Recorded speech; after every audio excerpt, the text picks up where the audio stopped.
bonjour à tous, bienvenue à cette table ronde, à cette conversation autour de la ville coloniale ou de l'architecture coloniale, avec plein de guillemets, en Algérie et surtout, ou non, pas surtout, en Algérie.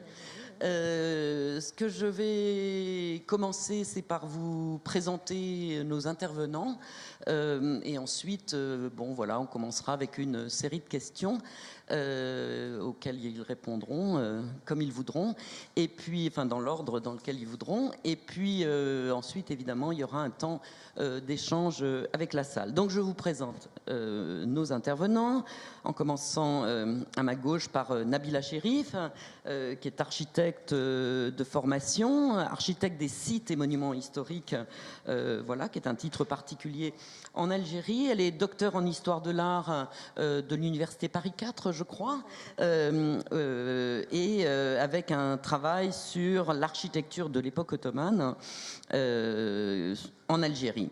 Elle est aussi responsable de la formation doctorale patrimoine à l'école polytechnique d'architecture et d'urbanisme d'Alger. Je vais aller dans ce sens-là et on terminera par Claudine Piaton. Donc Boussad Aïch est architecte aussi. Il enseigne au département d'architecture de l'université de Tizi Ouzou.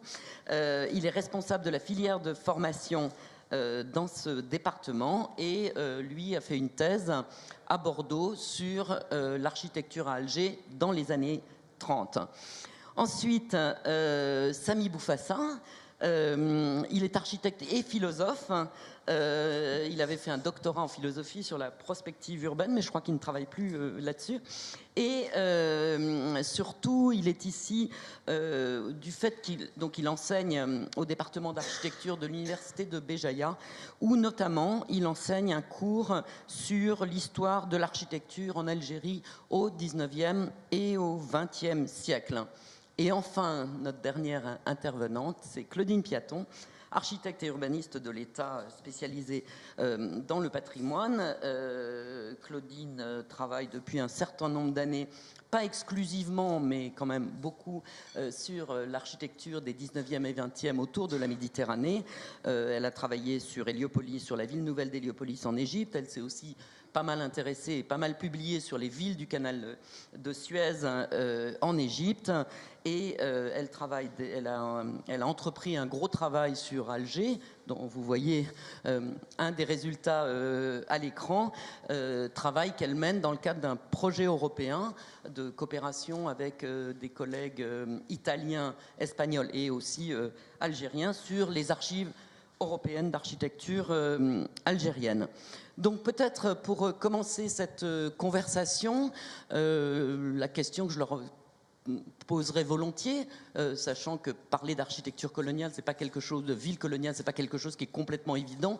C'est comment, dans leurs itinéraires respectifs, chacun différent, comment ils en sont arrivés à s'intéresser à l'architecture coloniale, à la ville coloniale.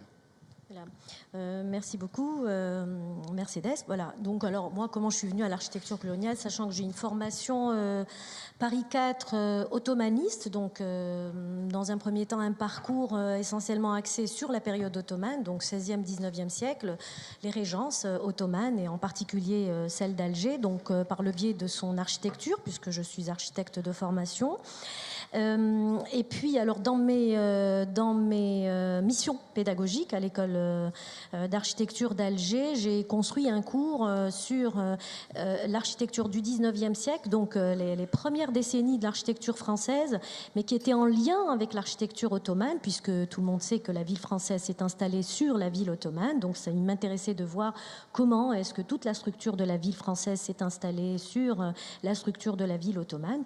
Et alors, en abordant le 19e siècle, évidemment, j'ai pris conscience de l'existence d'un patrimoine, moi je l'appelle patrimoine, on pourra discuter après dessus, d'un patrimoine de période française extrêmement important, et même plus important sur le plan visuel, hein, dans nos vécus et dans notre vécu quotidien à Alger, puisqu'il occupe une grande partie du paysage de la ville d'Alger. Alors, je suis par ailleurs, comme l'a dit Mercedes, architecte des sites et monuments historiques, et de par cette qualité-là, en fait, on s'intéresse uniquement au patrimoine qui est protégé et qui est classé. Or, en Algérie, ce qui est classé et protégé, ce sont les patrimoines de la période antique, de la période médiévale et ottomane, mais pas du tout les patrimoines de la période française. Donc, je me suis dit, là, il y a quand même un gros problème, parce que ce qui est quand même apparent dans nos paysages de ville, ce sont les architectures du 19e et 20e siècle. Donc, mon combat pour le classement de ces architectures a commencé à partir de là, dans des mouvements associatifs, en sensibilisant les étudiants sur ce patrimoine.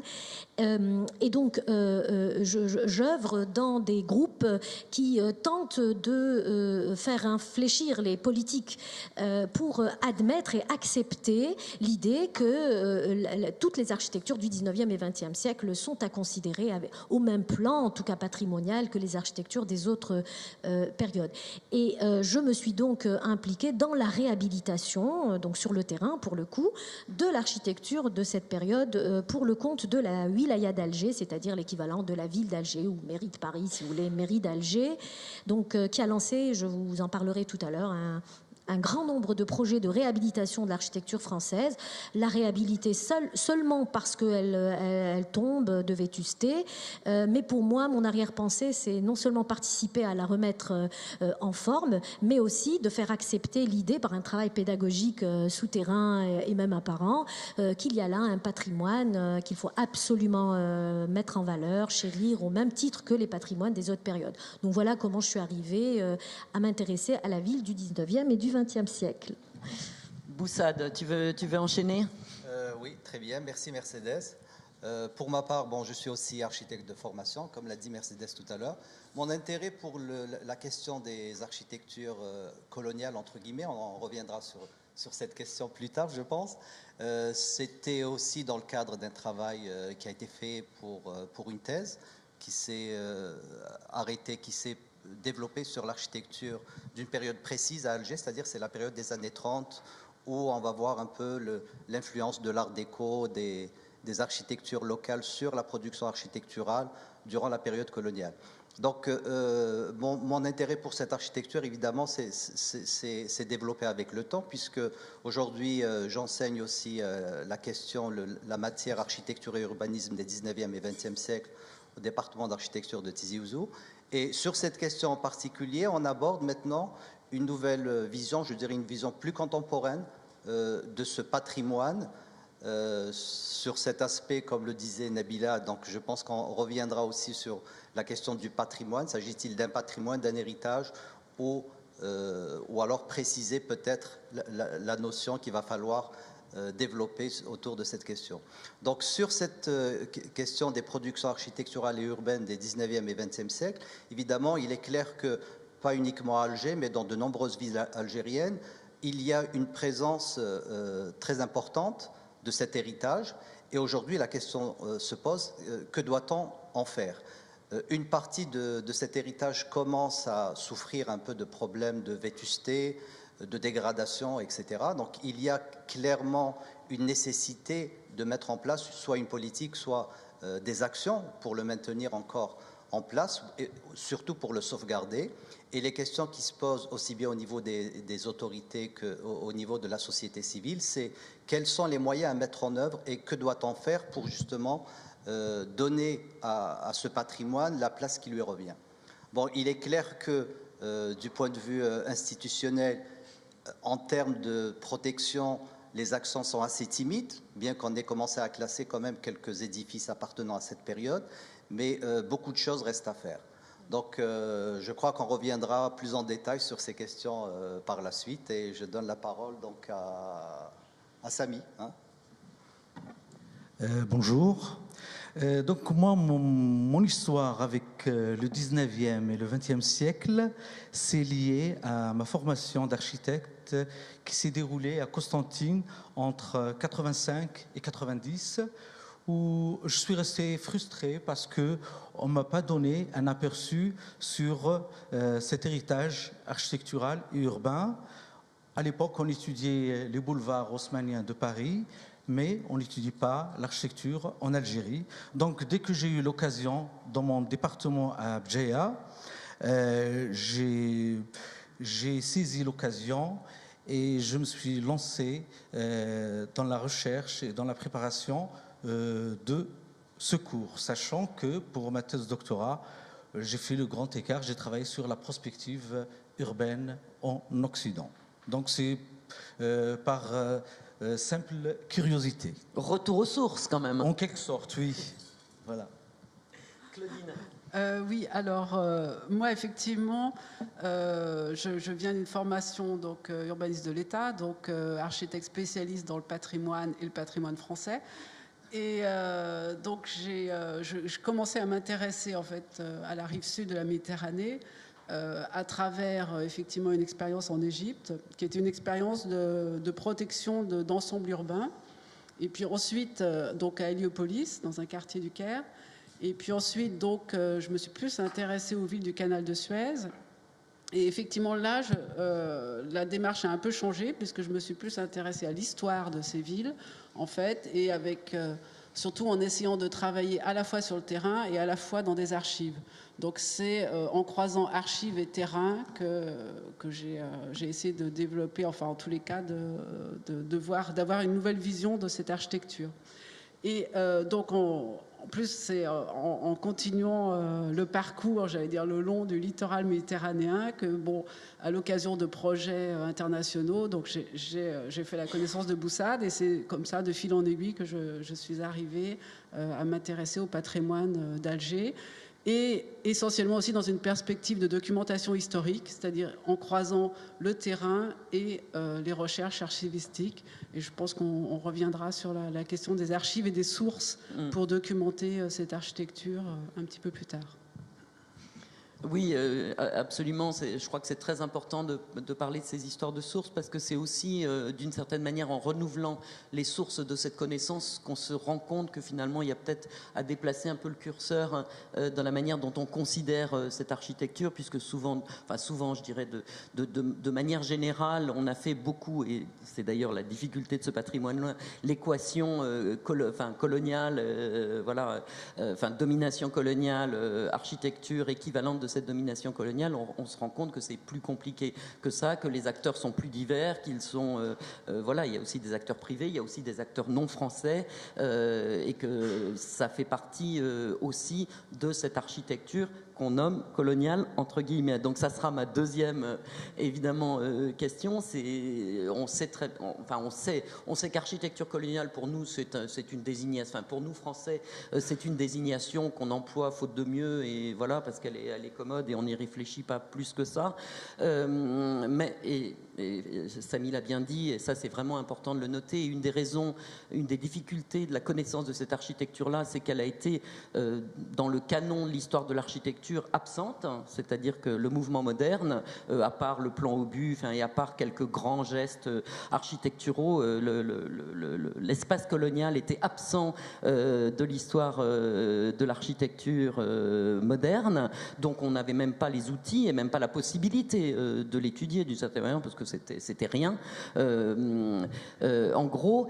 Et donc, bon, nous, architecture coloniale, voilà, mais alors dès qu'on traduit en arabe, c'est pas possible. Déjà, donc, on a un problème de désignation, évidemment, de cet objet. Je ne sais pas si on trouvera la réponse, mais je pense que c'est important que chacun des intervenants, chacun d'ailleurs a une opinion pas nécessaire, sur la question, s'exprime sur cette question de dénomination, parce que je veux dire, travailler sur quelque chose, c'est aussi le nommer, c'est pouvoir le nommer. Tout à fait, oui. Non, effectivement, l'appellation architecture coloniale, nous la trouvons surtout utilisée chez les auteurs français, dans les travaux de chercheurs français. Elle n'est pas utilisée en Algérie en tant que telle. En fait, il faut aussi se dire qu'aujourd'hui, l'histoire, comme toutes les sciences humaines et sociales en Algérie, sont enseignées en langue arabe. Et donc, lorsqu'on veut désigner une production intellectuelle, culturelle liée au 19e et 20e siècle, on ne dit pas architecture coloniale, on ne dit pas culture coloniale, on dit architecture française plutôt. D'ailleurs, en arabe, on dit c'est l'architecture libnaouha al-Gwer ou bien Nsara. Donc, Nsara qui veut dire européen au sens plus large, Gawar également qui veut dire européen au sens large du terme, mais l'appellation architecture coloniale, elle est déjà une construction un peu plus intellectuelle qu'on trouve dans les travaux effectivement d'érudits ou de chercheurs européens. Alors, juste un mot quand même, c'est que dans les sphères aujourd'hui de l'enseignement et de la recherche en architecture, et c'est volontaire, nous ne voulons pas la nommer architecture coloniale pour dépassionner définitivement le débat autour de cette production, évidemment, parce que si les politiques s'en mêlent, on est mal parti, parce que l'histoire est encore douloureuse, qu'elle est encore épineuse, et que forcément l'architecture coloniale, même si c'est un butin de guerre, quelqu'un l'a dit avant moi. Je l'ai entendu, oui. Elle est quand même, oui, absolument, elle est quand même liée à la colonisation et à l'histoire événementielle douloureuse. Alors, pour dépassionner les débats, en tout cas au niveau de l'université, nous préférons la situer dans un axe chronologique et dire que c'est une architecture du 19e et 20e siècle. Si on a envie de dire que c'est une architecture française, bon, on tolère aussi cette appellation, mais il vaut mieux dépassionner le débat pour la regarder plus sereinement dans le concert de l'architecture universelle. Voilà, c'est vraiment l'astuce que nous avons trouvée. Alors, les politiques, c'est une autre chose. Je crois que les politiques n'étaient même pas conscients réellement qu'il y avait là un héritage, un patrimoine. J'y reviendrai tout à l'heure à propos des actions récentes qui sont menées par la wilaya d'Alger pour conserver tout ce patrimoine. Et vous allez voir que eux aussi font leur cheminement pour l'acceptation de cette part de paysage qu'ils commencent à peine à considérer comme un patrimoine à conserver. Voilà. Donc, architecture des Français, des Gawar, des Nsara, mais pas architecture coloniale. Ça, c'est vous qui l'avez dit, c'est pas nous. Boussade. Boussade. Okay. Moi, je rejoins un peu ce que vient de dire Nabila. Et ce qui est révélateur, c'est que vous savez qu'en Algérie, il y a maintenant l'enseignement en architecture a intégré le système LMD, un peu comme en France. Et dans le cadre de la réforme des programmes, il y a une matière qui, dans le corpus des enseignements destinés à l'histoire de l'architecture, qui concerne justement cette période coloniale, qu'on appelle tout simplement architecture et urbanisme des 19e et 20e siècles. Donc là, c'est pour revenir à ce que tu disais, donc ça confirme effectivement cette volonté d'aller plus loin, d'aller au-delà, plutôt que de rester autour d'un terme qui peut supposer des préjugés ou autre chose. Donc maintenant, pour aller plus loin, c'est clair qu'il faut faire maintenant une histoire dépassionnée par rapport à un passé colonial. D'ailleurs, Georges Ballandier, je crois, disait qu'il parlait d'architecture plutôt en situation coloniale, pour être plus précis. D'autres auteurs aussi ont soulevé cet aspect parce qu'ils ont très, très vite pris conscience qu'il fallait faire un peu la part des choses entre l'occupation, entre la période coloniale avec tout ce que ça induit, l'histoire événementielle, voilà, par rapport à l'histoire, comme tu l'as dit tout à l'heure, et la production architecturale qui a été justement qui a émergé durant cette période. Donc ce sont peut-être deux choses pas différentes, on va dire, qui sont liées, mais qu'il faut arriver à dissocier pour mieux les comprendre. Voilà, pour mieux les appréhender. Maintenant, du point de vue de la réception, je crois que socialement parlant, cette architecture est acceptée en tant que telle. Elle est même appréciée en tant qu'héritage, patrimoine ou autre.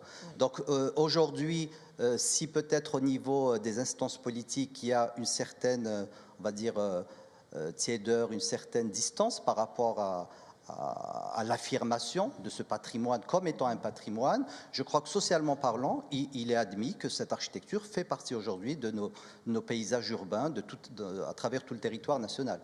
Donc je pense qu'on a suffisamment dépassé à ce stade, à mon sens, le problème qui se pose par rapport au passé colonial. Donc, bon, maintenant, il y a un autre aspect, c'est que nos étudiants, et ça on en reparlera plus tard, je vais pas, voilà, dans l'enseignement, tous les étudiants qui sont en architecture, tous les étudiants d'une façon générale, sont bien entendu, sont nés bien après l'indépendance de l'Algérie. Donc leur rapport à l'histoire est différent. Et ça c'est important à mon sens, pour mieux comprendre un peu cette question de réception de cette architecture coloniale, entre guillemets. Voilà. Samy, un peu de contradiction quand même. Oui. Alors, Moi, c'est pas pour dépassionner l'histoire, c'est pas mon objectif. Et puis, c'est pas pour la provoque. Moi, je l'appelle tout simplement, je suis assez pragmatique, vous allez voir, je l'appelle l'architecture algérienne du 19e et 20e siècle. Pourquoi ? Tout simplement, elle est liée. Si vous visitez un jour l'Algérie, du nord au sud, vous allez voir que les structures urbaines réalisées au 19e et au 20e siècle sont très liées au climat, aux sites d'accueil, aux cultures locales. Tout ça fait de cette architecture une architecture algérienne. Autre chose, chaque ville, par exemple, moi je travaille sur Bjeya, à 100 mètres sur les hauts plateaux, il y a Sétif, et c'est une autre structure. Donc chaque ville a une histoire propre à elle. Et donc, ce qui me pousse à choisir cette appellation, architecture algérienne. Aussi, quelque part, c'est aussi pour me faciliter les choses. Moi, pourquoi, de quel droit j'appelle cette architecture architecture coloniale, et pourquoi je n'appelle pas les villes antiques du 1er ou 2e siècle villes coloniales aussi? Pourquoi ces villes font partie du patrimoine algérien et pas la ville du 19e siècle? C'est ça aussi dépassionner l'histoire, c'est presque, je ne sais pas si le mot convient, aligner tout. Pourquoi simple, une ville du 11e ou 12e siècle construite par les Arabes, les musulmans de l'époque, pourquoi c'est pas colonial? Pourquoi? Et du coup, moi, pour simplifier, pour moi et pour mes étudiants, c'est question de siècle. Donc, l'architecture algérienne du 5e siècle, 10e siècle, 19e, 20e siècle. Et c'est plus clair et plus facile, plus accessible. Et c'est déjà dépassionné largement. Samy, je peux abonder juste un petit mot. Oui. Là, je suis un peu d'accord avec ce que tu dis, parce que c'est vrai que 130 ans de présence française, qu'est-ce que c'est devant 350 ans de présence ottomane, par exemple? Or, il ne viendrait jamais à l'esprit à un de nos politiques ou à quiconque de parler de période coloniale quand on parle de la période ottomane. Donc voilà, tout simplement. Donc là, oui, quelque part, il faut dépassionner l'histoire. Oui. Claudine, de l'histoire, encore de l'histoire, Oui, enfin, et toujours de l'histoire. Non, j'ai pas beaucoup de. Je vais pas prendre parti sur une appellation. Juste comme ça, à titre d'exemple, c'est vrai que l'architecture, par exemple, des villes du canal de Suez, on ne peut pas l'appeler architecture coloniale, puisque en tous les cas, l'Égypte n'était pas sous domination française, en tout cas à cette époque. Et effectivement, on peut trouver des liens avec l'architecture qu'on trouve à Alger. Donc moi, je partage tout à fait l'avis de Samy. C'est avant tout de l'architecture algérienne. Et alors, en revanche, c'est vrai que dans la rue, on en a beaucoup fait de terrain, on a beaucoup enquêté avec mes collègues, parce que je ne suis pas tout seul à travailler sur ce projet. Et sur le terrain, les gens nous disent « tout ça, c'est français ». Donc effectivement, eux, on appelle ça l'architecture française. Et en même temps, pour abonder d'une certaine manière dans ce sens-là et revenir un peu à des questions d'historiographie, en même temps, dès qu'on parle des villes du canal de Suez en Égypte, spontanément, les gens qui n'y connaissent rien, ou en tout cas qui ne connaissent pas bien, ils disent « Ah, ben c'est des villes britanniques ».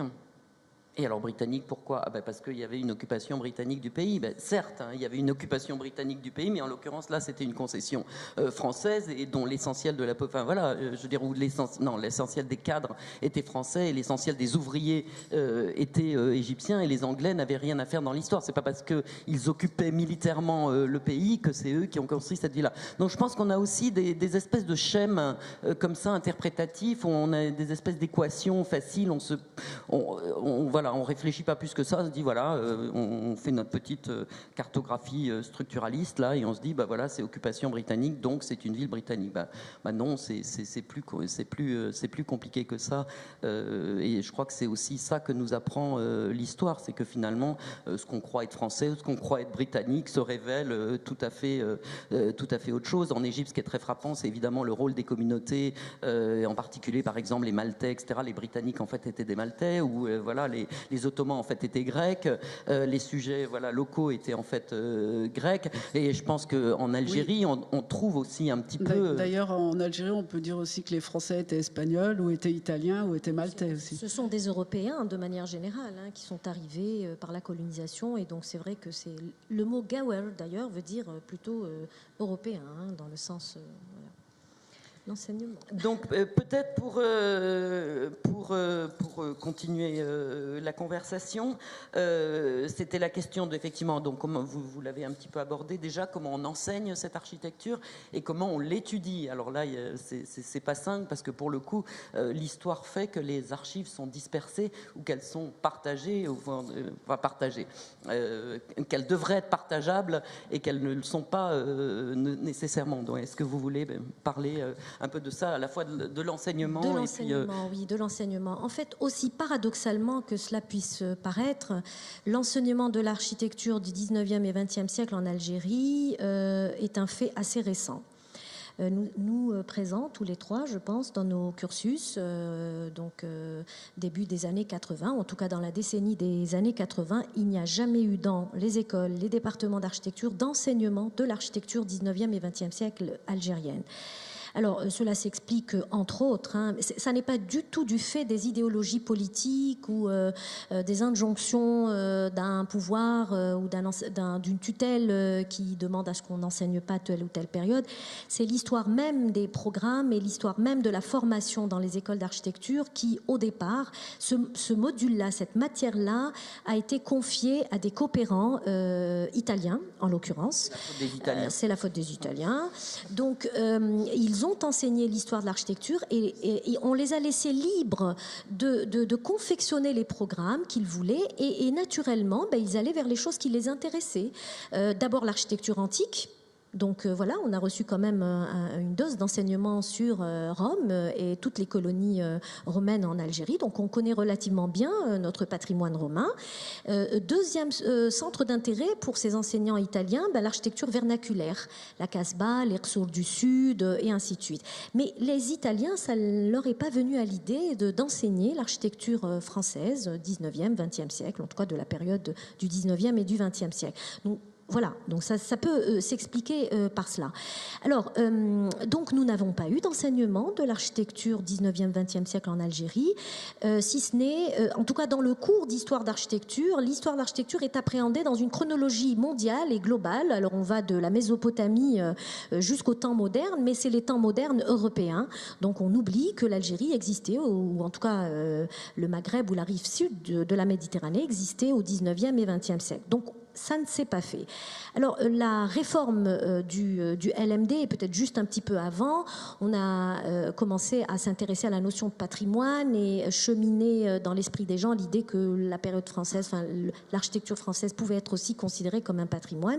Et là, se sont mis en place donc un cours d'enseignement de l'histoire de l'architecture qui, bien sûr, a pour but de donner à des architectes en formation les clés de lecture et de compréhension d'une architecture, mais avec un objectif particulier, celui de les aider à projeter et à construire et à intervenir dans les friches. En général, les terrains d'études sont toujours des friches à l'intérieur de ces villes françaises.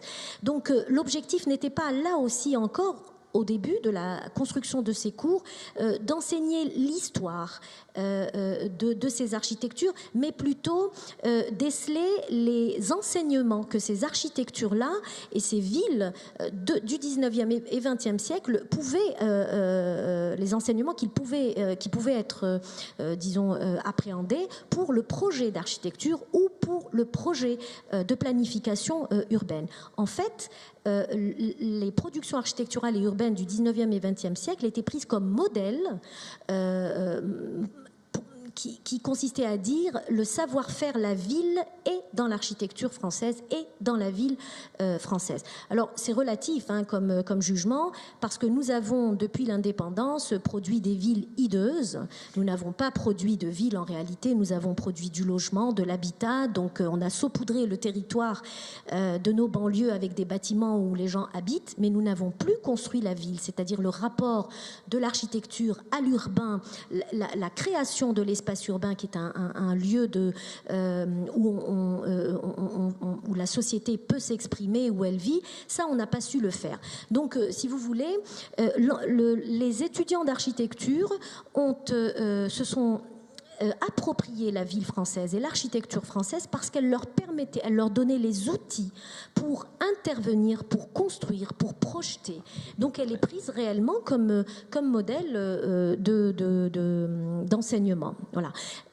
Alors après, il y a une chose qui est intéressante, c'est que dans ces enseignements-là, et c'est des enseignements qui ne sont pas forcément donnés dans un cours magistral en histoire de l'architecture. Ce sont des enseignements qui sont donnés dans l'atelier, dans l'enseignement de l'atelier ou du projet d'architecture. Il y a une différence. Dans une école d'architecture, vous avez les cours magistraux, ce qu'on appelle les modules d'appoint à la formation ou d'apport à la formation, et entre autres, on trouvera les modules d'histoire d'architecture. Et vous avez ce qui occupe l'axe central de la formation des architectes, c'est ce qu'on appelle l'atelier d'architecture ou l'atelier d'urbanisme. Eh bien, les cours sur la ville et l'architecture du 19e siècle sont donnés dans l'atelier d'architecture, en fait. Parce qu'ils ce sont des cas d'école qui sont expliqués, et voilà. Donc c'est quand même important de noter cela. Je ne sais pas si l'expérience est la même pour... Oui, effectivement, je crois qu'il y a des similitudes, parce que c'est vrai qu'avec la réforme des programmes, comme tu viens de le dire, on enseigne maintenant l'histoire du patrimoine, l'histoire de l'architecture 19e et 20e siècle. Donc c'est clair qu'il y a un passage vers quelque chose de nouveau, et les étudiants commencent à assimiler, et même bien avant, commencent à assimiler cet héritage comme étant un patrimoine.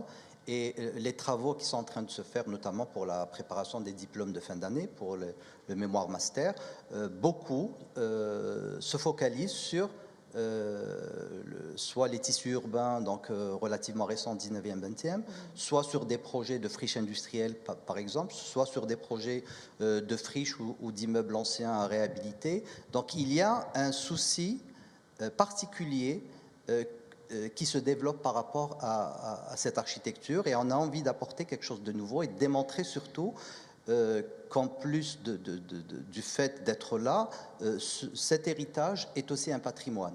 Donc c'est quelque part une forme de mise en valeur à travers leur projet. Donc il y a ce regain d'intérêt vers l'architecture française. Alors je ne sais pas si tu vas partager cette idée avec moi. J'ai fait un petit sondage sur un amphithéâtre de à peu près 180 étudiants, et je leur ai posé la question qu'est-ce que c'était pour eux architecture française ou coloniale. J'ai utilisé toute la panoplie des termes qui concernent cette architecture. Alors, le résultat est surprenant. Ils appelleraient bien volontiers architecture coloniale toutes les architectures du 19e siècle jusqu'à la fin des architectures de style historiciste, éclectique, classique. Dès qu'on aborde l'architecture moderne, les grandes figures de la modernité, l'école corbusienne, Pouillon et autres, qui sont aussi des architectures conçues en période coloniale, mais paradoxalement, là pour eux, pas du tout. Ils se sont totalement appropriés ces architectures, peut-être parce qu'elles montrent les mêmes signes et les mêmes formes que ce qui a été produit après l'indépendance. Donc il y a une continuité qui s'est établie, et donc on admet volontiers que l'aérohabitat, qui est une des œuvres phares de l'école corbusienne, après tout, c'est une architecture algérienne. Elle est totalement assimilée. Alors je ne sais pas si tu as eu cette expérience-là, en tout cas la distinction est énorme. Et toute l'architecture du 19e siècle, avec les statues, les sculptures, ça c'est plus européen, c'est plus lié à la métropole, et c'est donc plus lié au style du vainqueur, comme le dit François Béguin, donc le style de la colonisation. Et l'architecture moderne, non, elle est totalement appropriée. Samy, peut-être un mot sur les représentations des étudiants. Oui, moi chaque année je fais un questionnaire, vous allez voir, mais avant, j'aimerais bien, moi je suis différent de mes collègues, je suis pas dans bien, on a le droit. Je suis pas dans une optique de patrimoine. Moi, je fais de l'histoire de l'architecture. Donc, j'essaie d'expliquer les phénomènes historiques et comment les Français, ils ont façonné notre territoire, soit à l'échelle du territoire, soit les centres de colonisation, soit les centres urbains. Et donc, mon travail... je ne prononce jamais le mot patrimoine pour vous dire. Ça ne veut pas dire que je suis contre la sauvegarde de cette architecture, mais ma démarche, elle est beaucoup plus axée sur l'histoire. Donc moi, dans ma région, Bjaya, c'est la Kabylie orientale, on n'a pas de livres, on n'a rien sur cette époque-là, et j'ai trouvé que la meilleure façon de travailler avec les étudiants, c'est de les pousser à aller sur terrain, à faire des relevés. Donc chaque année, chaque étudiant, il choisit un bâtiment, laid, beau, on s'en fout. L'essentiel, c'est que à force de travailler pendant 3 mois sur ce bâtiment, donc quelque part, il va être sensible à cette architecture. Rien que cette année, par exemple, j'ai poussé mes étudiants à travailler sur le fer forgé des balcons, à travailler sur les carreaux de ciment, à travailler sur la céramique sur des façades. Et donc, l'étudiant, quelque part, quand il passe 3-4 mois à dessiner et à redessiner les relevés, quelque part, oui, il devient sensible à cette architecture. Concernant les questionnaires, moi, il y a 3 ans, j'ai posé une question, faut-il sauvegarder cet héritage architectural? J'avais 35 étudiants en Master 1. Sur 35, un seul, il m'a dit qu'il faut finir, il faut tout raser, il faut finir avec les traces du bourreau. Le reste, la majorité, les 34, ils ont tous développé un argument comme quoi cette architecture, elle est habitée déjà, donc on l'utilise aujourd'hui. Donc pour nos besoins d'aujourd'hui, elle est utile, elle est belle. Donc il y a tous les facteurs qui ont poussé les étudiants, et c'est la majorité. Depuis 4 ans, chaque fois, je leur dis, est-ce qu'on peut s'identifier à cette architecture? Et là, je ne vous cache pas, à 98%, ils me disent non. Ça, c'est pas la nôtre. C'est vrai. On peut la sauvegarder, on peut la garder. C'est une architecture intéressante, mais c'est pas la nôtre. Mais Samy, donc là, tu as raison.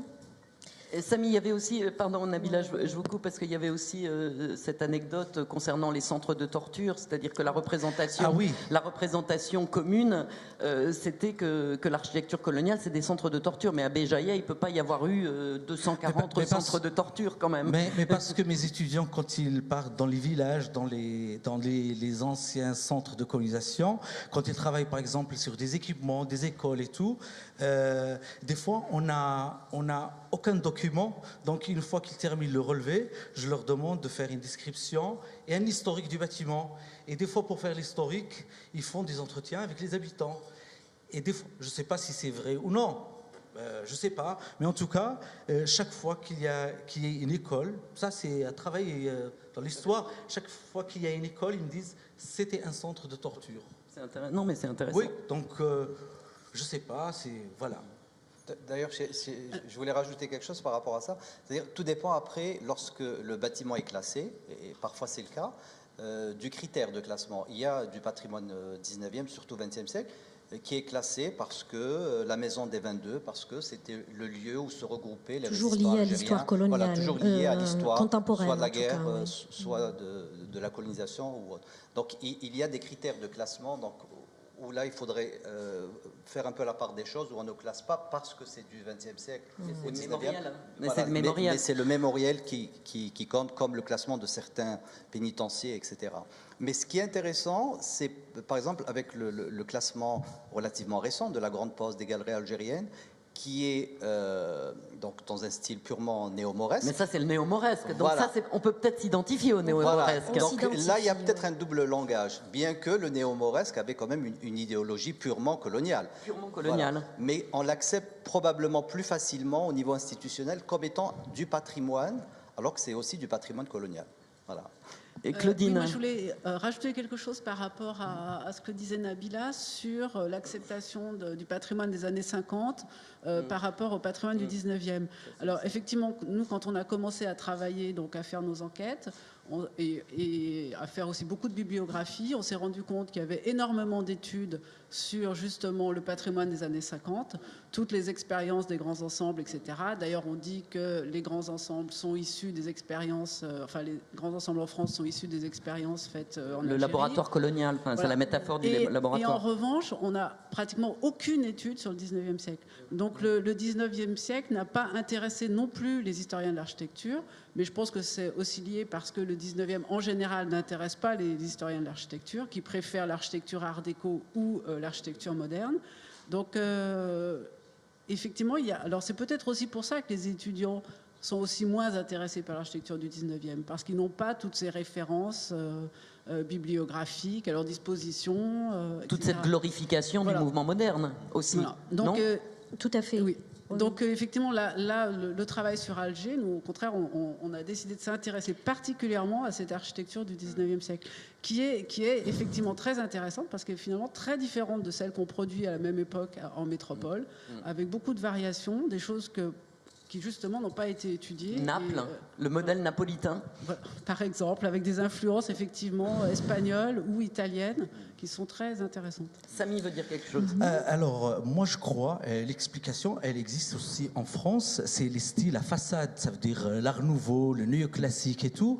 Je crois même dans les écoles d'architecture en France, on ne s'intéresse pas vraiment, même l'art déco, c'est que récemment qu'on commence à s'intéresser à ce style.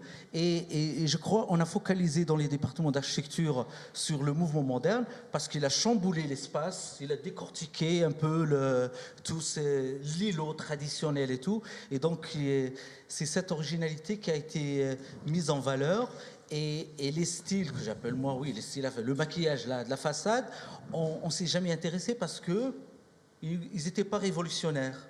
Et c'est que maintenant, je crois même en France, c'est maintenant qu'on commence à s'intéresser. En France, c'est François Loyer, la grande étude, c'est les années, le mi-temps des années 80 sur l'architecture urbaine. C'est toute la redécouverte de l'architecture urbaine, de l'îlot à la barre, etc.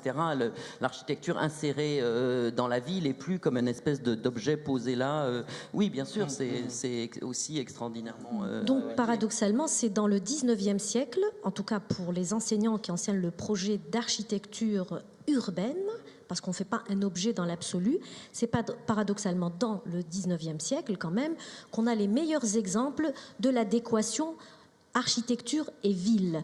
Or, notre plus grande faillite dans l'Algérie post-indépendance, c'est qu'on a peut-être produit quelques objets exceptionnels sur le plan de l'architecture, mais on n'a pas su refaire la ville, celle qui crée du lien social, celle qui établit des hiérarchies dans les espaces publics, celle qui crée la rue, celle qui crée la place, celle qui crée le jardin, celle qui crée en somme toute une armature d'ordre. Et donc ce que l'on aime et ce que l'on aime à montrer dans la ville du 19e siècle, c'est justement toutes ces dimensions-là que le mouvement moderne et l'architecture moderne n'ont pas produit. On reste très critique quand même vis-à-vis des bars et des productions du mouvement moderne, parce que si peut-être il y a des avancées sur le plan du fonctionnement de la cellule, du logement, et on peut en discuter encore, hein, mais en revanche, la création de la ville n'existe pas. Ce sont des ensembles qui sont saupoudrés. Un dernier mot aussi qui me semble être important, on est quand même très critique et on le sait bien, même si aujourd'hui on voit la ville française avec des yeux admiratifs comparativement à ce qu'on ne sait plus faire, on est quand même tous conscients et on attire l'attention des architectes, des jeunes architectes, que le modèle, par exemple pour parler simplement du logement, de l'habiter, le modèle à l'intérieur de ces îlots et ces immeubles de rapport ne convient pas du tout à nos usages. Il ne convient pas complètement, en tout cas, à nos usages et à nos pratiques de l'espace. Les balcons ne sont pas utilisés, on a besoin de cours intérieurs, donc il y a toute une recherche à appréhender par rapport à l'espace domestique. On le sait bien, l'immeuble de rapport, il est très beau, c'est un bel objet qui fait la ville, mais dans l'usage et les fonctionnalités qu'il propose par rapport à la fonction, par exemple, domestique, elles restent très discutées et l'on voudrait dire à nos étudiants que nous devons changer et nous devons chercher les modèles les plus appropriés à nos usages. Le couloir, les chambres, les pièces en enfilade à la Versailles, aux méthodes, enfin au modèle de Versailles, ne peut pas convenir à nos usages et à nos pratiques de l'espace. Donc effectivement, ça, c'est un débat que nous avons avec nos étudiants. Moi, je voulais rajouter quelque chose sur la question du 19e siècle, tu en parlais tout à l'heure. Alors, beaucoup d'auteurs parlent d'architecture importée, notamment pour la période 19e siècle, parce qu'on est effectivement dans des modèles qui sont calqués sur les modèles parisiens, métropolitains d'une façon générale. On retrouve vraiment le même style architectural, les mêmes composantes, les mêmes éléments de structure, etc. À partir du tournant du siècle, notamment avec Jonard et l'avènement du néo-mauresque, c'est vrai que là, on sent qu'on est en train de basculer vers une forme de production architecturale qui s'est un peu laissée infiltrer par les particularismes locaux, par la culture locale, notamment après les grandes orientations du gouverneur Jonard. Et le XXe siècle est plus dans une forme de production mixte ou métissée, alors que le XIXe est peut-être resté un peu en l'état comme une importation métropolitaine, effectivement. Donc peut-être que ça pourrait expliquer, c'est juste une lecture que je suis en train d'en faire, le pourquoi un peu de ce que tu disais tout à l'heure. Le 19e c'est français, le 20e c'est plus, voilà, c'est à tout le monde. C'est moderne. Et avec le mouvement moderne, un peu les protagonistes du mouvement moderne au niveau local étaient aussi, pour certains, pas tous, assez soucieux un peu d'une forme d'intégration de la tradition, des particularismes locaux dans la production architecturale, notamment avec Simounet et beaucoup d'autres architectes. Pouillon. Alors Pouillon, oui, est-ce que c'est de l'architecture algérienne ou pas? Claudine. Je rajouterais aussi que les grands programmes des années 50 sont des programmes donc d'État, alors que les grosses productions du 19e siècle sont des productions de spéculation immobilière faites par des privés. Donc on a deux systèmes complètement différents. La recherche. La recherche. Un petit mot quand même sur la recherche, oui, parce qu'elle est récente en Algérie. La recherche, en tout cas, sur ce patrimoine. Et puis, est-ce qu'on peut l'appeler patrimoine? Quelles sont les formes d'appropriation? Quel type de mémoire il nous oppose? Et ainsi de suite. Alors, sur une quinzaine d'années, j'ai fait un petit sondage sur les sujets, les thématiques de recherche liées à cette architecture. D'abord, ce qui est incroyable, c'est qu'on a plus de recherches sur l'architecture et l'urbanisme du 19e et 20e siècle que sur l'architecture et les villes antérieures à l'arrivée des Français. Premier constat. C'est quand même, là on peut s'interroger. Alors ensuite, à l'intérieur de ce lot, Claudine l'a très bien dit, je pense aussi Samy, on a plus travaillé sur l'architecture moderne que sur l'architecture du 19e siècle. Donc en gros, aujourd'hui, on a un déficit énorme en connaissances qu'on est en train d'essayer de rattraper. Donc on a engagé aujourd'hui beaucoup de monographies sur des immeubles, sur des architectes, des groupes d'architectes, des écoles de pensée, voilà. Et ça date, on va dire, de 4-5 ans, pas plus en tout cas, en ce qui concerne les Pau. Pas plus en termes de recherche. Et puis quand même avec une difficulté d'accéder aux sources. Enfin voilà, ça, voilà. Peut-être oui. Claudine, tu veux dire quelque chose oui, par rapport à ça. Donc c'est vrai que là, nous, on a de la chance de bénéficier d'un programme européen pour travailler justement sur ces sources dispersées. Donc, ils sont dispersés entre la France et l'Algérie, qui, en France, sont très dispersés dans différents centres d'archives, et puis sont aussi aux mains des collections privées, tout simplement. Donc, on essaie aujourd'hui, à travers ce programme européen, avec des collègues italiens, donc algériens et espagnols, de proposer une mise en commun de ces données qui seront mises donc en ligne sur le web, de façon à ce que tout le monde y ait accès des deux côtés de la Méditerranée.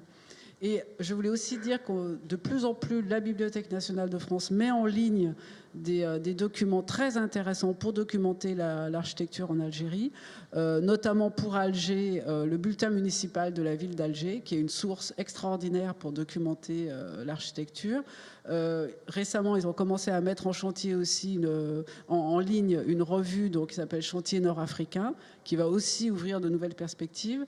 Et donc je crois que là, on est prêt en tous les cas, on accède à une documentation qui va permettre de travailler, de lancer plein de programmes de recherche sur l'architecture de cette période. Alors que ce n'était pas le cas jusqu'à très récemment. Enfin, on était toujours, le plan Obud, Le Corbusier, en gros, dès que, voilà, à part ça, et puis les 3 documents et demi qui étaient, ou un peu plus, qui étaient aux archives d'architecture du XXe siècle à Paris. Et puis c'est quand même paradoxal, et je crois que c'est encore peut-être le cas, que finalement, quand nous sommes sollicités par des étudiants algériens qui travaillent sur Alger ou d'autres villes algériennes, c'est d'abord en France qu'ils viennent chercher la documentation, alors que certes les archives ont été partagées, mais l'essentiel est quand même resté en Algérie, en tout cas pour l'échelle municipale, régionale, etc.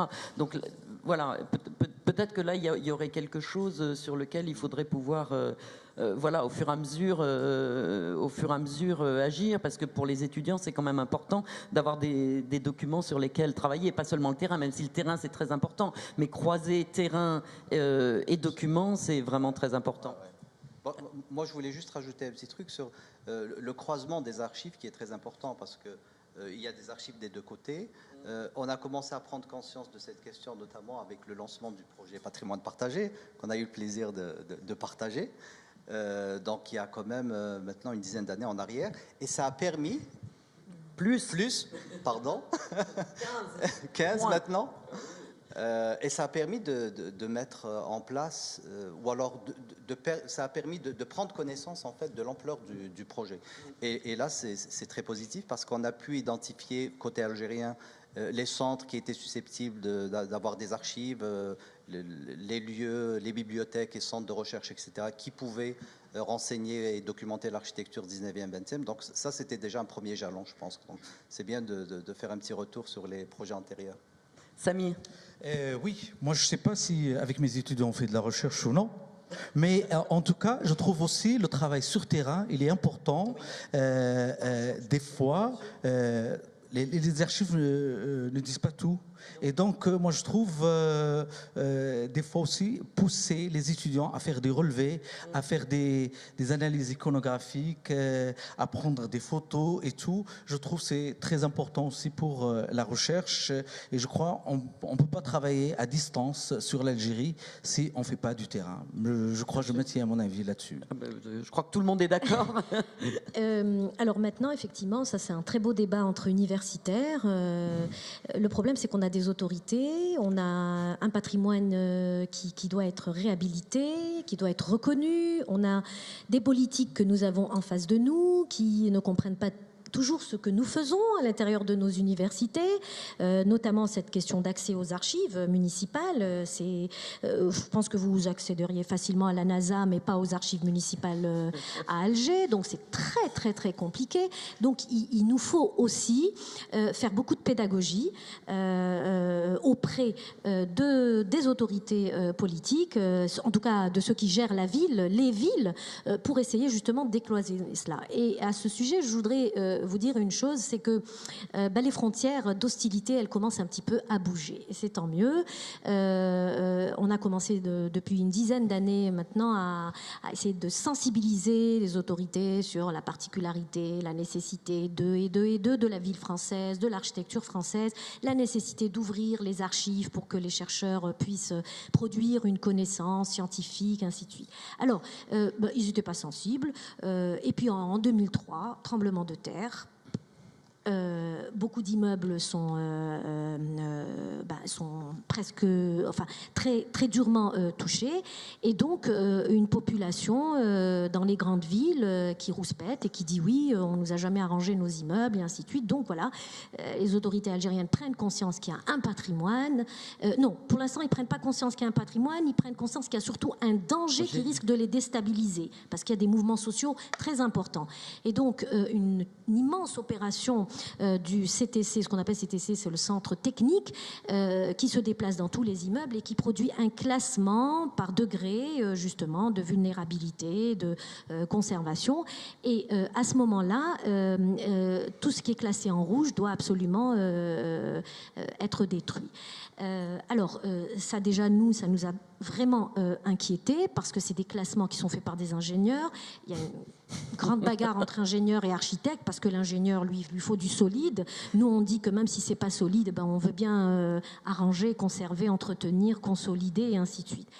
Le résultat est que les autorités ont pris conscience qu'il y a là un vrai danger, une poudrière. Toutes les grandes villes algériennes sont de véritables poudrières, parce que d'un moment à l'autre, vous pouvez avoir des effondrements. Alors on a béni le tremblement de terre. On l'a béni parce qu'on s'est dit enfin ils vont prendre conscience qu'il faut s'intéresser, s'occuper de ces bâtiments.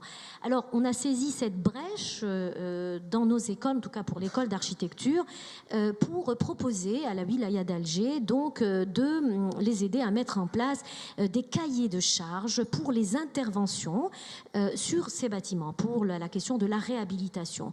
Alors pour nous c'était l'idée c'était de les obliger à accepter notre collaboration. Ils l'ont fait très facilement, et on leur a dit alors à ce moment-là ouvrez-nous les archives. Ils commencent à le faire petit à petit, mais c'est surtout l'idée qu'en imposant un cahier des charges de la réhabilitation, on allait enfin pouvoir définir les types d'actions qu'on pouvait mener sur ces bâtiments. Pas de destruction systématique, mais on étudie au cas par cas. En fait, on s'est positionné dans une posture de centre historique. Alors qu'Alger n'a jamais, Alger, les grandes villes n'ont jamais été, comment dirais-je, décrétées, conçues, considérées comme des centres historiques. Donc nous avons petit à petit, et c'était très vicieux de notre part, mais on l'a fait, transposer toute la législation des secteurs sauvegardés, classés et protégés sur la question de la ville française. Et donc on a mis en place des cahiers de charges qui dorénavant imposent à chaque action, eh bien, d'abord de documenter, ensuite de conserver le plus possible. On ne détruit que s'il y a un danger imminent. Et dans cette posture-là, on est dans une posture de restauration, on est dans une posture de secteur sauvegardé, de bâtiments protégés, alors que c'est une architecture qui n'est pas protégée par les textes. Donc voilà, elle est protégée en tant qu'ensemble urbain plutôt que... Voilà. Samy.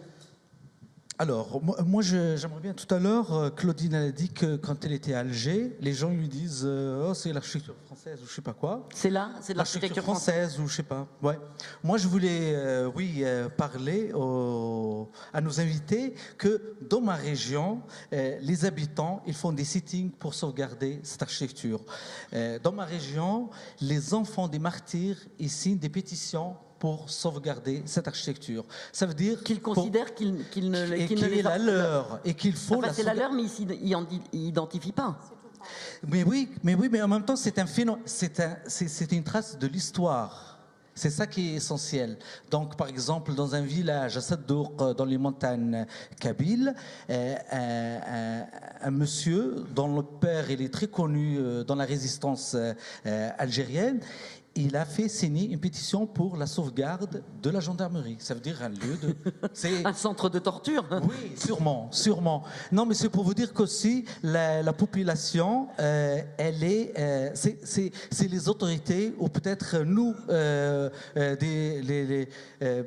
des universitaires qui sont à la traîne. La société civile, elle est avec le milieu associatif, ils ont avancé là-dessus. Tu te rappelles l'épisode de La Parisienne ? Voilà, c'est ce que je voulais rajouter. Oui, alors tu peux Allez, La parler. Parisienne. On veut savoir tout de La Parisienne, évidemment. C'est un immeuble qui abrite à Alger Centre, dans une des artères principales, ex-rue Michelet, actuelle rue Didouche Mourad, qui abrite une pâtisserie, un glacier réputé, où de mémoire d'enfants, même si on est né avant l'indépendance ou même pendant les premières années d'indépendance, on allait manger de très très bonnes glaces. Et donc ce bâtiment-là, qu'on appelait La Parisienne, parce que la pâtisserie glacier s'appelait La Parisienne, était devenu un lieu de mémoire très fortement ancré chez les Algérois. Et puis, donc, mais l'immeuble appartenait à une Française et elle a été dépassée par l'état de dégradation de son bâtiment.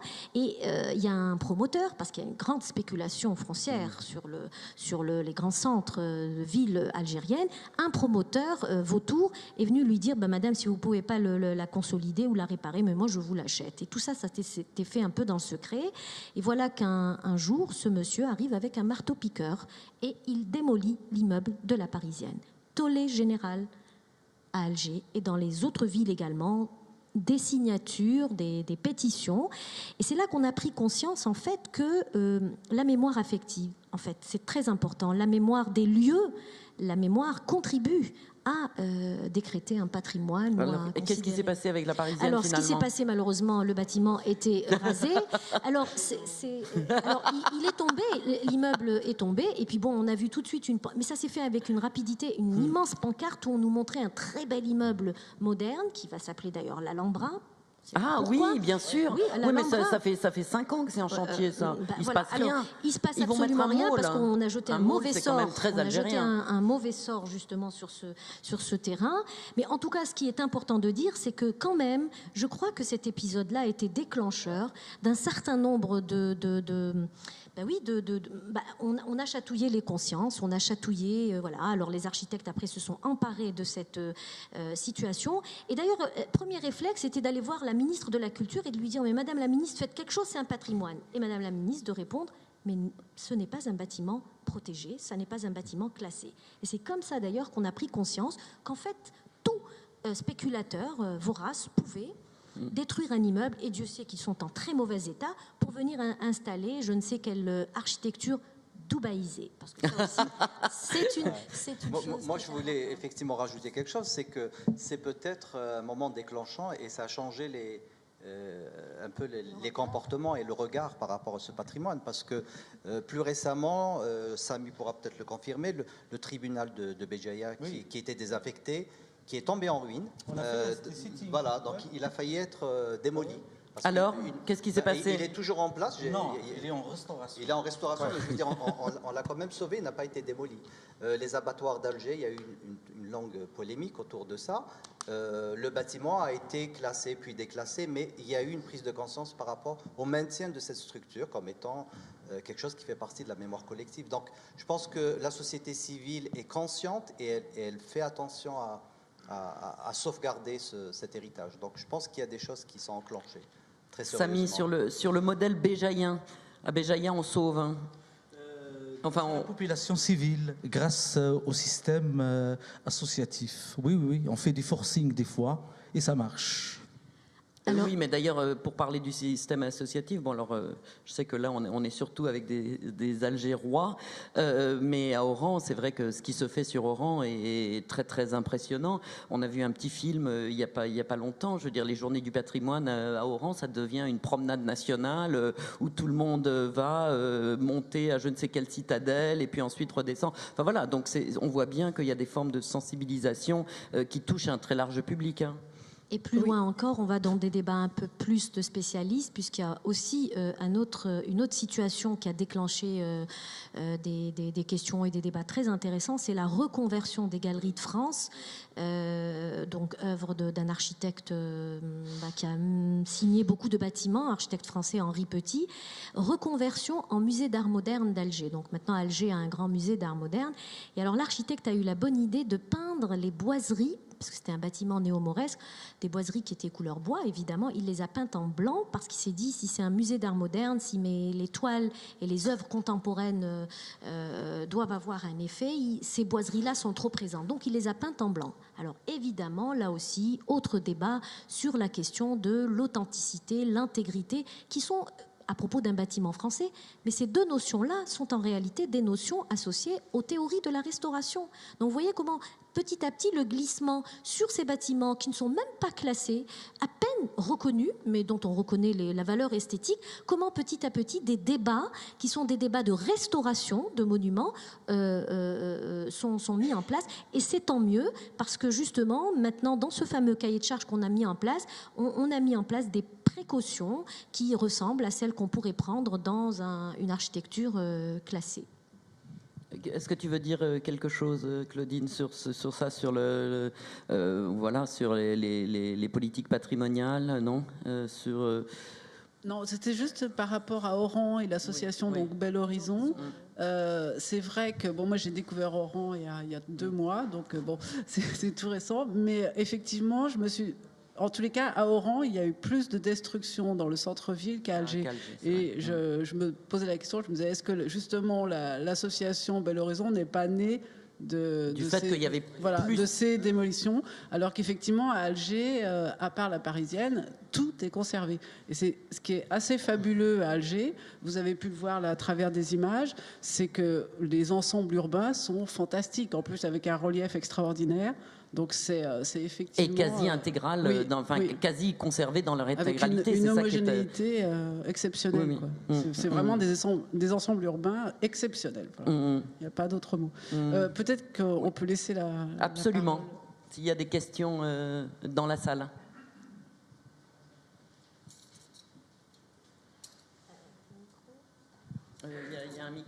Il y a un micro qui circule, hein, je crois, puisque comme nous sommes enregistrés, il faut que vous parliez dans le micro, sinon ça ne va pas marcher.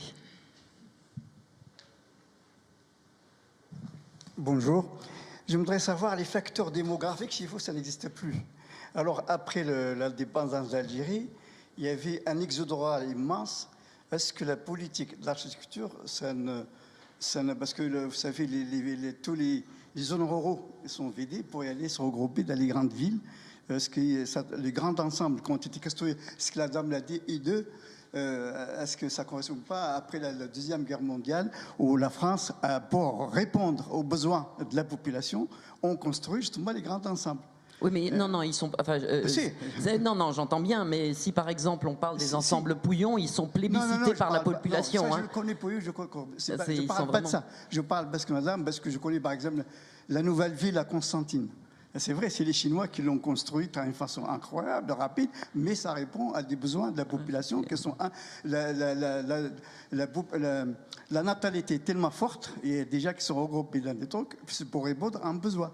En France, après la Deuxième Guerre mondiale, c'était exactement ça, les grands ensembles. Ça répond à des besoins. Maintenant, on est en train de les détruire. Et il y a aussi le facteur sociologique, parce que vous dites, il n'existe pas. Moi, par exemple, à Constantine, le Trek Jdida, il y a le Suiqa, vous connaissez Constantine, c'est détruit complètement. Alors que ce qu'on appelle le quartier européen, le quartier, il est très très bien, il est magnifique. Et par contre, est-ce que le gouvernement a une politique d'architecture? Parce que le quartier Suiqa a disparu pratiquement. Voilà, c'est tout, je veux dire, mais il y en a d'autres facteurs. Ouais. Il y a une question derrière vous. Oui, tout à l'heure, quand vous avez parlé de l'utilisation que les gens faisaient, moi je ne connais pas l'Algérie, mais vous avez dit que maintenant les gens n'utilisent pas les balcons. Et ça m'a beaucoup surpris parce que dans mon imaginaire tout à fait ignorant, j'aurais pensé que c'était un pays où les balcons servaient. Si, ils sont utilisés, mais pour y mettre une parabole, un climatiseur, voilà, mais un débarras, oui, une extension de la maison, une chambre mais pas le balcon terrasse dont on fait usage dans les architectures, en tout cas. Mais ça, c'est pas seulement en Algérie, hein, c'est tout autour de la Méditerranée. Les balcons, on les ferme. Mais on continue en revanche à produire. Les jeunes architectes, c'est pour dire que les modèles sont tenaces, ils continuent, leur seul référent, c'est justement ces formes d'habiter, et ils continuent encore dans leur projet à produire des balcons, sachant que lorsque l'immeuble est construit, les balcons sont très vite fermés. Vous voyez que le modèle est quand même bien présent. Parce que par exemple au Caire, les gens ils se servent de leurs terrasses. Ils les ferment aussi pour faire une pièce supplémentaire. Voilà. Ils la vitrent. D'accord. Presque immédiatement. Il y a plein de questions par là-bas.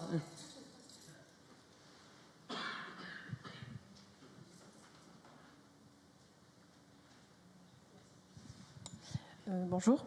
Donc, je dirais premièrement que les étudiants d'aujourd'hui sont les architectes et urbanistes de demain. Donc, je reviendrai sur un point qu'avait évoqué Madame Nebil, surtout sur la création de la ville. Donc, on voit très bien l'architecture française créée en Algérie et en Tunisie, parce que moi, je travaille sur le patrimoine français en Tunisie, particulièrement à Féréville. Donc, mais je vois la création de la ville tout autour, les gens qui n'ont pas vraiment s'inspiré de la beauté de la ville. Donc, comme vous avez dit, des villes qui sont hideuses et des bâtiments qui sont pas beaux, j'adhère totalement à vous. Et je voulais savoir, c'est quoi la raison, enfin, pour ça? C'est quelle raison qui pousse les architectes à faire ça. Enfin. Ce serait un autre débat, mais d'abord, on ne construit pas de ville, on leur demande de construire du logement. C'est quand même différent. Quand on construit la ville, c'est une autre dimension. Donc, le logement, c'est la quantité. Nous sommes dans le 1 million à hauteur d'un projet quinquennal de 5 ans. C'est une politique qui est subventionnée. Et donc, dans ce cadre-là, les architectes ne sont pas vraiment sollicités. C'est un plan type qu'on reproduit. Et donc, on ne construit plus la ville. C'est pour ça que je dis maintenant, on a des paysages urbains hideux, dont on commence maintenant à produire des évaluations. Nous sommes censés maintenant passer à une période de qualité. Et la qualité, pour rechercher la qualité, il faut aller chercher des modèles référents. Alors on a 2 modèles, mais il y en a un qui domine quand même. Le premier modèle, c'est celui de la ville française. Et l'autre modèle, c'est celui aussi de la ville vernaculaire, parce qu'elle a produit une forme de cohésion sociale. Elle n'a pas produit de rupture dans la société, dans les chaînes de transmission des modèles, et ainsi de suite. Donc aujourd'hui, il faut trouver un modèle de substitution à ces grands ensembles et ce no man's land qui n'ont aucun sens. Mais enfin bon, ça c'est pas le rapport direct avec le regard contemporain sur l'architecture coloniale. Merci. Une autre question à côté. Merci. Je voyageais un peu en Algérie comme historienne d'art. Il y avait une rencontre des écoles des beaux-arts et académies, donc j'ai eu la chance d'apprécier beaucoup l'architecture Art Nouveau d'Alger, etc. Je m'excuse pour les mauvaises françaises.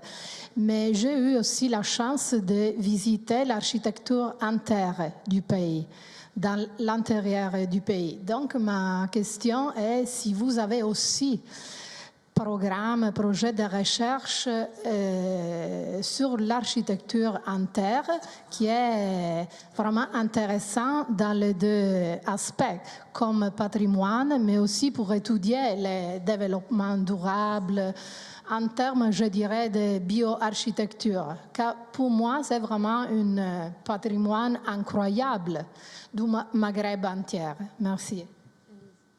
Pas forcément lié à la colonisation, architecture de terre.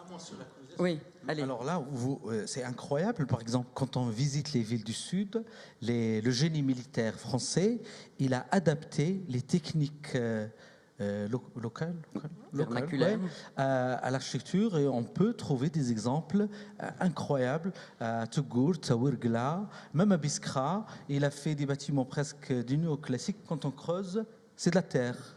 Donc, c'est pour vous dire que même l'architecture de terre... C'est de l'architecture coloniale. Non, je ne veux pas dire ça, mais qu'on a des traces qui remontent au début du XXe siècle dans les villes du Sud. Mais je crois que c'est à l'EPO qu'il y a un laboratoire, je ne sais pas, moi je ne connais pas, mais c'est à Alger qu'il y a des recherches sur l'architecture de terre. Ça a été très étudié. Il y a eu des dizaines et des dizaines et des dizaines de thèses sur l'architecture en terre en Algérie. Ça a été très très étudié quand même. Et puis, relativement récemment, il y a un organisme qui est rattaché au ministère de la Culture, qui vient d'être créé et qui justement s'intéresse aux architectures en terre. Donc là, il y a des choses qui sont en cours. Bon, j'ai pas trop d'informations à ce sujet, mais effectivement, il y a quelque chose qui a été mis en place au niveau institutionnel. Voilà. Les architectes algériens se cherchent. Ils finiront par se trouver. D'autres questions? Oui, je vois qu'il y a une question au fond là. Bonjour. En fait, vous parliez tout à l'heure de l'histoire de l'architecture de ce type à Alger. Est-ce que, en fait, il ne faudrait pas commencer à l'enseigner ici en France pour qu'ensuite elle arrive à Alger? Première question. Deuxième question, est-ce qu'il ne faudrait pas intégrer dans cette histoire de l'architecture toute l'histoire, c'est-à-dire depuis son commencement avec la destruction de la Médina d'Alger et ensuite les débuts, si vous voulez, de cette histoire de l'architecture pour assainir un petit peu, si vous voulez, les choses et que ce soit mieux peut-être accepté par les Algériens. Et troisième question, on ne voit pas de reportages, de documentaires sur cette architecture comme on l'a vu notamment pour le Maroc ou la Tunisie. Voilà, merci. Qui veut répondre? Moi, concernant Béjaïa, par exemple, quand je travaille sur l'histoire de la ville au XIXe siècle, je montre, par exemple, je commente les cartes du génie militaire, les mosquées d'avant, comment ils ont détruit la ville. Je parle de tout ce processus de destruction jusqu'à l'arrivée de la ville algérienne du fin XIXe siècle. Donc, moi personnellement, je travaille sur Sétif, Bouira, Béjaïa et Jijel. Chaque fois, je montre qu'est-ce qu'ils ont fait.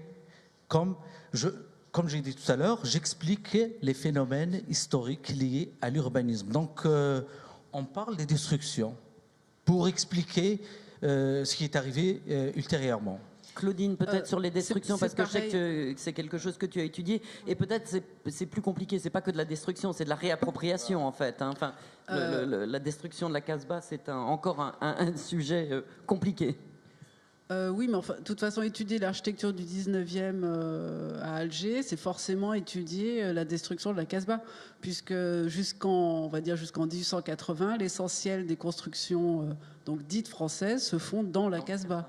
Donc, ça fait partie effectivement de l'histoire de la naissance de cette architecture à cet endroit. Donc, évidemment, on parle de la destruction de la Casbah, de certaines parties de la Casbah, parce que tout n'a pas été détruit. Et c'est ce qui est justement très intéressant, c'est qu'on a parfois des rues réalignées. C'est-à-dire, vous avez vu là une grande rue à arcades. On peut juste à l'arrière de cette façade, qui est juste une façade, retrouver une cour d'une maison de l'époque ottomane. Et ça arrive très fréquemment, y compris dans la rue Babazoun. Enfin, voilà, je pense que vous connaissez Alger, donc voilà. Donc, effectivement, d'étudier l'architecture au 19e, c'est effectivement aussi étudier beaucoup la Casbah, parce qu'il y a eu beaucoup de choses construites dans la Casbah à cette époque-là. Alors justement, toute la question est là. Et d'ailleurs, avec un collègue, on a essayé de travailler justement sur toutes les opérations de réalignement entre 1830 et 1870. Et effectivement, il y a beaucoup de destruction dans la basse Casbah et très peu dans la haute Casbah. Donc avec une limite qui se fait, alors je ne sais pas si vous connaissez, mais c'est en dessous de l'ex-rue de Chartres, donc si ça vous dit quelque chose. Et nous, on a été étonnés, effectivement, quand on regarde l'historiographie, on a des chiffres très très différents. C'est-à-dire certains disent tout a été détruit, d'autres la moitié. Et en fait, on s'est rendu compte que c'était des évaluations en fait, faites comme ça, de façon très sommaire.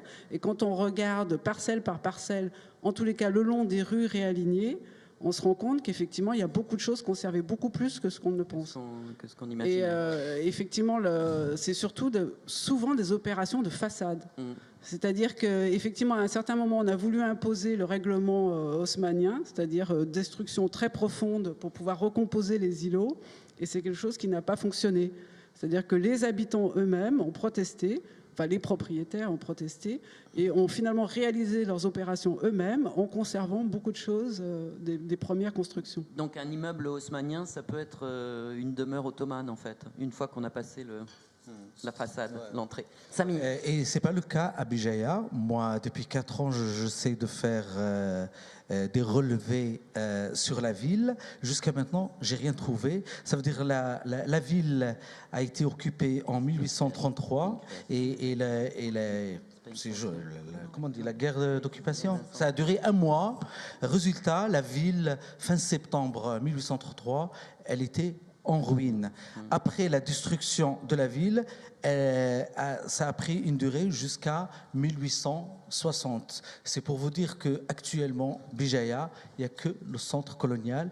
On n'a aucune trace à part les 3 forts. La Casbah, c'est un fort d'origine turque, mais refaçonné par les Espagnols. Et on a 2 autres forts, mais à part ça, aucune trace de l'époque qui précède la colonisation française. Moi, je voulais juste rajouter quelque chose justement sur cette question de superposition, de stratification en fait des villes. Donc il y a plusieurs époques.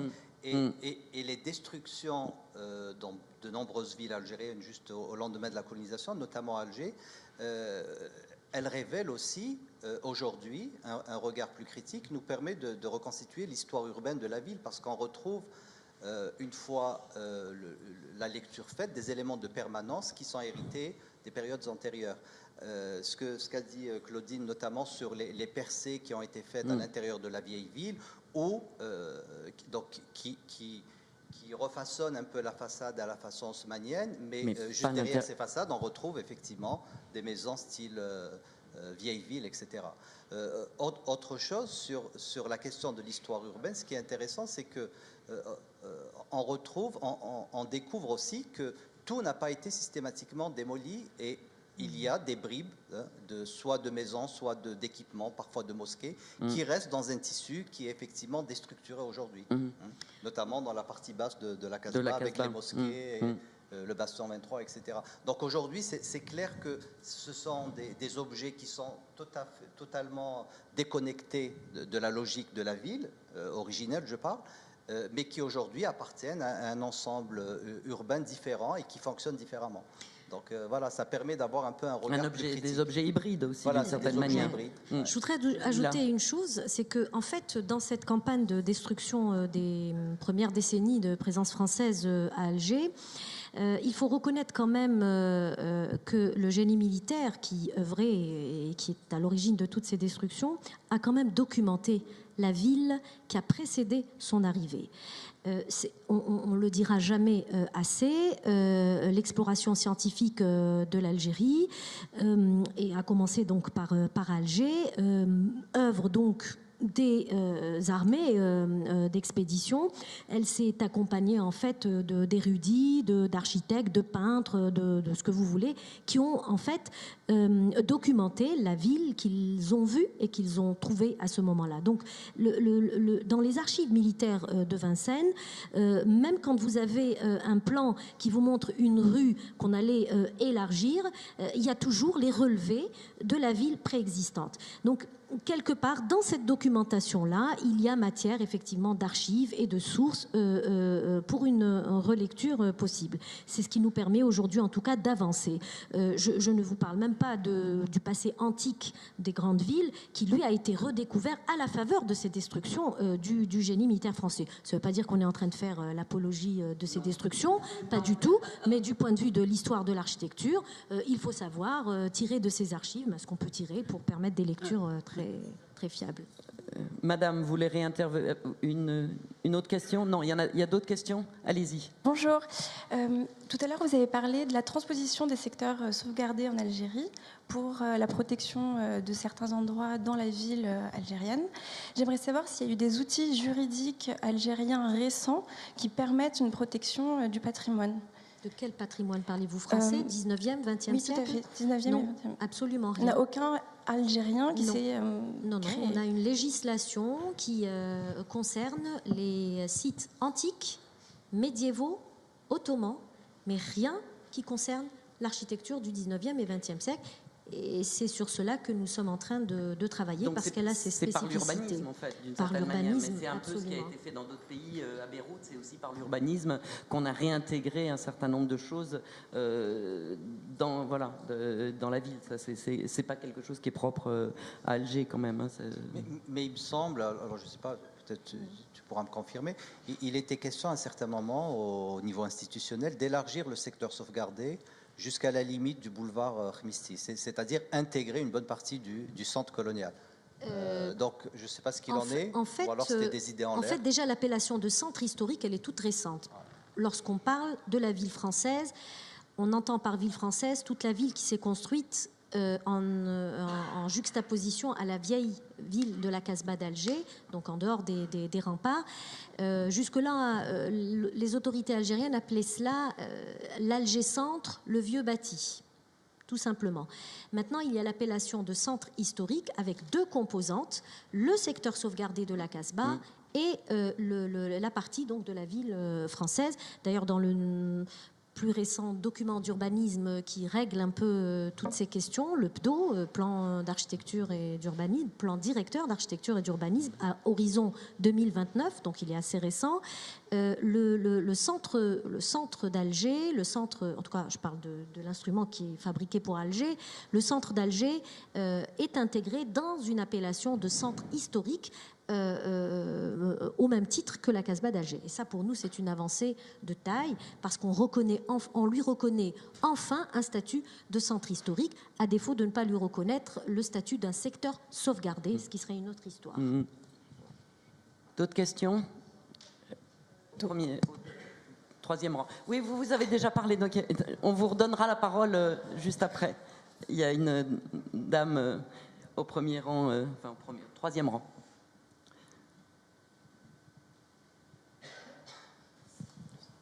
C'est juste une question par rapport à une image qui m'intrigue. Ces deux images qui sont superposées en hauteur. Hein. Il y a en noir et en blanc. Je voulais savoir si c'était l'avant ou l'après, parce que c'est assez impressionnant. Avec des escaliers. Oui, alors je pense que c'est Oran et Alger, c'est ça? Non. C'est Alger. Oui. Et à gauche, elle avec est en un couleur, escalier, c'est ça. Et à droite, il y a des couloirs. Ça, c'est Alger, effectivement. Non, mais c'est la même rue? Non, c'est pas la même rue. Parce qu'on dirait mais vraiment... la rue qu'on voit à gauche se termine par un escalier. Non, c'est pas... celle-là. La rue se termine par un escalier, mais ça, c'est un autre escalier. C'est pas l'escalier. Mais ça existe toujours parce que... mais tout existe, oui. Ça, c'est une photo du chantier de construction de l'escalier. D'accord, c'est magnifique. Voilà. Et là, c'est une vue actuelle. Mais c'est ce qui est assez fabuleux à Alger. C'est que tout existe à Alger. Non, parce qu'elle est en noir et blanc, c'est pour ça. Je me suis posé la question. Ouais. Mais c'est ça, voilà. C'est tout. Madame, au fond.